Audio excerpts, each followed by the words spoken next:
A gente vai conversar agora com o cientista político Murilo Medeiros, tá? A gente vai conversar sobre os reflexos disso tudo para o nosso dia a dia, para a sociedade. Murilo, pode vir aqui, tudo bem? Joia, Como é que você Larissa. está? Boa Boa tarde. tarde, obrigado pelo convite. Seja bem-vindo ao Boletim Metrópolis, viu? Muito Obrigado. obrigada por ter vindo. Prazer é meu. Vamos lá, então, entender tudo que tem acontecido político. E eu já quero começar te perguntando, professor, a gente viu a diplomação do presidente Lula e do vice-eleito Geraldo Alckmin. Essa cerimônia, ela tem um significado para além da questão formal? Sim, Larissa, é muito simbólica essa questão, porque a diplomação é o processo que antecipa a posse do presidente eleito e do vice-presidente. E nós saímos de uma eleição presidencial que foi basicamente um clássico, com vários ineditismos na eleição. Pela primeira vez, um presidente do poder não consegue a reeleição. A menor diferença numérica desde a redemocratização, o que deixou visualmente o país muito cindido, né, ao meio, tanto em termos econômicos, geográficos e até de gênero também. E foi uma eleição que também simbolizou um primeiro brasileiro que vai ocupar a presidência da República em regime democrático pela terceira vez. Então, essa é um marco muito simbólico, essa diplomação do presidente eleito, Luiz Inácio Lula da Silva, porque referenda o nosso sistema político eleitoral, que foi tanto questionado durante os últimos meses e mostra a força, né, das urnas brasileiras, do nosso sistema político eleitoral, mas também sinaliza alguns desafios para frente. O próprio pronunciamento do presidente Lula, ele retoma um pouco algumas frases muito fortes que ele utilizou na sua fala de diplomação, como, por exemplo, legado perverso, inimigos da democracia, colocando como se os seus adversários fossem aqueles detentores do poder econômico. Então ele utiliza essas frases muito fortes. Sim. E isso especialmente denota um pouco do Lula anterior, aquele do discurso do nós contra eles. E para ele, que vai exercer a presidência da República pela terceira vez, vai ser imprescindível ter uma agenda de unificação nacional, de pacificação nacional. É preciso entender que os inimigos da democracia, a diferença foi tão pouca na eleição, Sim. que ele teve 50,9% dos votos, mas outra parte da sociedade brasileira, 49,1%, escolheu uma outra alternativa. Então, para ele, vai ser fundamental dialogar com essa outra parcela da sociedade Sim. que não se viu representada por ele. Até porque, né, professor, o período de campanha já passou, a decisão ali da maioria foi por ele, né, então ele foi eleito presidente, então esse embate meio que pode até passar, né, para os brasileiros de uma forma geral, que vai continuar esse conflito, né, enfim, você acha que pela tua análise o ideal seria virar essa página e focar no que realmente precisa, os novos rumos econômicos do Brasil e etc, né? A gente sabe que são vários desafios. Sem dúvida, Larissa. É preciso olhar menos para o retrovisor e olhar para uma agenda de unificação nacional. O Brasil tem vários desafios a ser superados, tanto no âmbito social quanto no âmbito econômico e do próprio político, na relação dos três poderes. Então, é fundamental que o novo presidente da República abrace essa agenda de pacificação nacional, até porque ele foi eleito por uma frente ampla. Sim. Né? Então é fundamental que na própria composição dos ministérios, no seu próprio tom do discurso, ele amenize um pouco mais e olhe mais para frente, né? Num discurso de pacificação e de união nacional. Até porque a ciência política norte-americana ensina que em eleições hiperpolarizadas, como a vivenciada pelo Brasil, uma margem de diferença muito pequena, a lua de mel do novo presidente tende a ser muito curta. Então ele precisa ser muito assertivo, não só nas palavras, mas na escolha da sua equipe.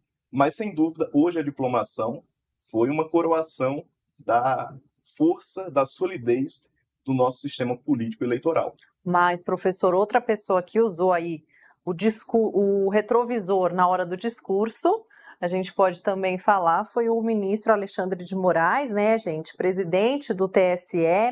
Ele disse que, bom, primeiro ele falou sobre os ataques que a democracia, o processo eleitoral receberam nos últimos meses, e ele falou que os envolvidos serão punidos. A quem essa mensagem visa atingir, professor? Foi uma mensagem muito enérgica e forte, como têm sido os pronunciamentos do ministro Alexandre de Moraes, mas ele repete o óbvio e ressalta que quem violar a nossa Constituição vai ser punido, independente de ideologia partidária ou de apoiadores, né? Então, quem violar a nossa democracia, o nosso sistema eleitoral, vai ser punido. E essa é uma mensagem que ele deixa de forma cristalina, não só para essa eleição que tivemos, mas também para eleições futuras. E mais importante ainda, Larissa, nesse contexto da fala do ministro Alexandre de Moraes, no fundo está a discussão da nossa credibilidade das instituições. Segundo pesquisa da Quest Consultoria, de forma publicada recentemente, 7 em cada 10 brasileiros desconfiam da funcionalidade da nossa democracia. Sim. 80% dos brasileiros também rejeitam o papel dos partidos políticos. E 60% dos cidadãos também desconfiam do trabalho do Supremo Tribunal Federal. Essa porcentagem, há 10 anos atrás, era apenas de 30%. Ou seja, então, no fundo, essa discussão de punir realmente quem rejeita, quem depreda, né, as nossas instituições, no fundo, essa discussão remonta, né, à credibilidade das nossas instituições, Sim, que precisam ser valorizadas e defendidas independente de quem as ocupe. Porque os nomes Alexandre de Moraes, Lula, o Bolsonaro, seja o nome que for, são nomes passageiros, mas as instituições permanecem. Então, preservar o significado da democracia liberal, das nossas instituições representativas, é uma tarefa indispensável até para o fortalecimento de cláusulas pétreas na Constituição, como até mesmo a liberdade de expressão. Então, eu enxergo nessa fala do ministro Alexandre de Moraes um alerta para quem, dentro do sistema democrático, tenta solapar as regras da democracia utilizando meios democráticos. Mas um alerta também de que essa relação liberdade com democracia ela precisa ser cada vez mais azeitada para a defesa mesmo do cidadão, né? O cidadão como um todo e da defesa das instituições democráticas como um todo. Certo, professor. E tem outro assunto que eu gostaria muito de te ouvir, né? Que é a PEC da transição.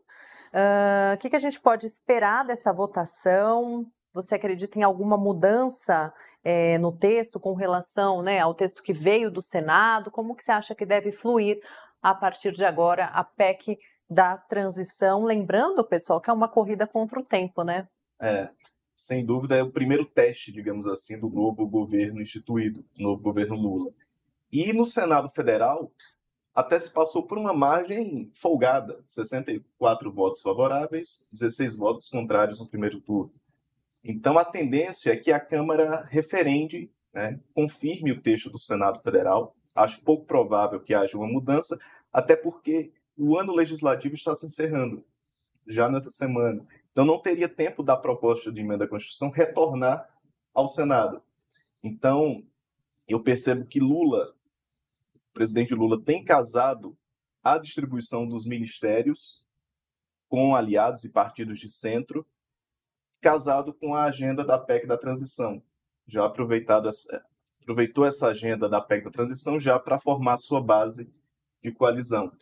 Mas, sem dúvida, essa PEC é o primeiro teste do governo Lula. No Senado Federal passou, acredito que na Câmara também deva passar, mas, no fundo, a discussão dessa PEC, independente se fosse Bolsonaro ou Lula, o novo presidente teria que encarar esse desafio fiscal do país. Porque ambos prometeram manter o Auxílio Brasil, que agora vai voltar a ser Bolsa Família, em R$600, Sim. E também corrigir o salário mínimo. Então, nós tivemos uma campanha presidencial tão pobre de debate de ideias que virou basicamente uma loteria para ver quem pagava mais o Auxílio Brasil na reta final da campanha.